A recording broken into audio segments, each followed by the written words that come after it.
বিলাল ছিল এক বছরের এক ছেলে, বুদ্ধিমান, দুষ্টু আর হাজারটা প্রশ্ন নিয়ে সবসময় ব্যস্ত, বিশেষ করে ঈদুল আজহার সময়।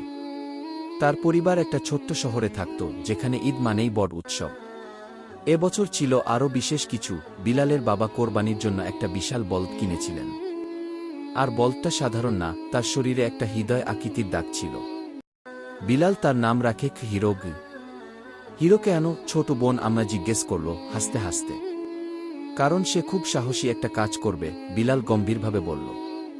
সে আমাদের শহরের অনেক মানুষকে খেতে সাহায্য করবে। সেটা কি কোনো হিরো না? ঈদের আগের প্রতিদিন বিলাল হিরোর সঙ্গে সময় কাটাত। সে তাকে আমের খোসা খাওয়াত, পানি দিত, এমনকি তাকে ঘুমানোর আগে গল্প বলত। পাড়া প্রতিবেশীরা এসে বলদটিকে দেখতে আসত। ছোটরা সেলফি তুলত। হিরো যেন একটা সেলিব্রিটি। কিন্তু ঈদের আগের রাতে বিলাল ঘুমাতে পারল না। সে এপাশোপাশ করল। আমি হিরোকে যেতে দেব কিভাবে, সে ফিসফিস করে বলল। যদি তাকে লুকিয়ে রাখি? হয়তো সোফার পেছনে। ও বড়, কিন্তু একটু কষ্ট করে ঢুকে যাবে না? সে কল্পনা করল।